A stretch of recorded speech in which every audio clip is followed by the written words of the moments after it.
আচ্ছা বলুন তো চুই ঝাল আর রসুন দিয়ে কি বানাবো আজকে আমি, আর সেটা দেখতে হলে তো অবশ্যই আমার ভিডিওটি দেখার অনুরোধ রইল আপনাদেরকে। হ্যালো এভরিওয়ান, আসসালামু আলাইকুম। কি অবস্থা, সবাই কেমন আছেন? আশা করি ভালো আছেন, সুস্থ আছেন। আর এই তো আমি কিন্তু এখানে চুই ঝাল নিয়েছি। চুই ঝালটা এখন আমি একটু খোসা যেটা থাকে কালো কালো, ওই খোসাটা একটু ছিলে নিব। এরপরে আমি চুই ঝালটা একদম ছোট ছোট করে কেটে নিব, যেহেতু আমি রসুন দিয়ে এটা রান্না করব, এজন্য আমি এটা ছোট ছোট করে কেটে নিচ্ছি। আর চুই ঝাল খেতে কার কার ভালো লাগে? আমার তো কিন্তু অনেক বেশি ভালো লাগে। তবে একটা সত্য কথা কি, আমি না ঝাল খেতে একদমই পারি না। চুই ঝালের থেকে কিন্তু ঝাঁজটা বেশি, যখন চিবায় তখন কিন্তু বেশ ভালোই লাগে। তারপর এত পরিমাণে ঝাল লাগে, আমার চোখ দিয়ে পানি চলে আসে আর একদম কান গরম হয়ে যায়। আমি কিন্তু একদমই ঝাল খেতে পারি না।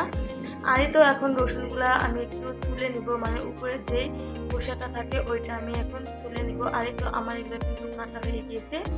এরপরে আমি একটা মশলা বানাবো, এজন্য আমি এখানে 1 টেবিল চামচ জিরা, 5 ফোড়ন, 4-5টা শুকনা মরিচ আর নিয়েছি গোটা গরম মশলা, এলাচ আর 3-4টার মতো গোলমরিচ, লবঙ্গ আর নিয়েছিলাম 2টা তেজপাতা। তেজপাতাটা আমি একটু ছিঁড়ে নিলাম। এবার সব মশলাগুলো আমি একটু টেলে নিব আর এটা আমি ব্লেন্ডারে গুঁড়ো করে নিব।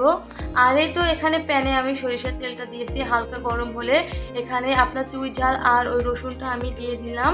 আর এই চুলার জালটা একদম লোতে রাখতে হবে, যেন রসুনটা খুব ভালোভাবে সিদ্ধ হয়ে যায়।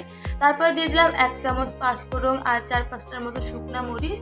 মিডিয়াম হিটে আমি এটা 10 মিনিট রান্না করে নিয়েছি। এরপরে দিয়ে দিলাম এখানে আমি আদা, রসুন আর সরিষা বাটা, আমি কালো সরিষা বাটাটা দিয়েছি। এরপরে আরও কিছুক্ষণ মশলাটা খুব ভালোভাবে কষিয়ে দিয়ে দিলাম লবণ, একটু হলুদের গুঁড়া, আপনারা চাইলে কিন্তু শুকনো মরিচের গুঁড়াটাও দিতে পারেন, তো আমি দেইনি।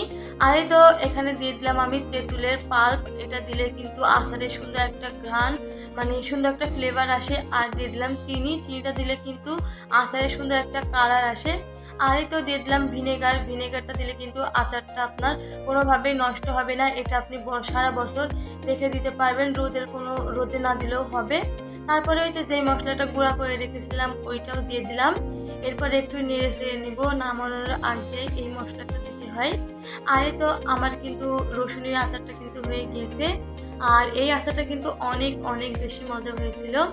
আর এই তো আমার আচারটা কিন্তু আমি একটা কাঁচের জারে ঢেলে নিয়েছি, আর এই তো একটু পাত্রে ঢেলে নিয়েছি। আপনারা কিন্তু চাইলে এভাবে বানিয়ে নিতে পারেন। সঙ্গে আবার একটু খিচুড়িও রান্না করেছিলাম, আর গরম গরম খিচুড়ির সাথে যদি এরকম চুই ঝাল আর রসুনের আচার হয় তাহলে কিন্তু খেতে একদমই মন্দ হয় না। এই তো আজকের ভিডিওটি এই পর্যন্ত। আর আমার রেসিপিটি আপনাদের কেমন লাগলো অবশ্যই কমেন্ট করে জানাবেন। সবাই ভালো থাকবেন, সুস্থ থাকবেন। আল্লাহ হাফেজ।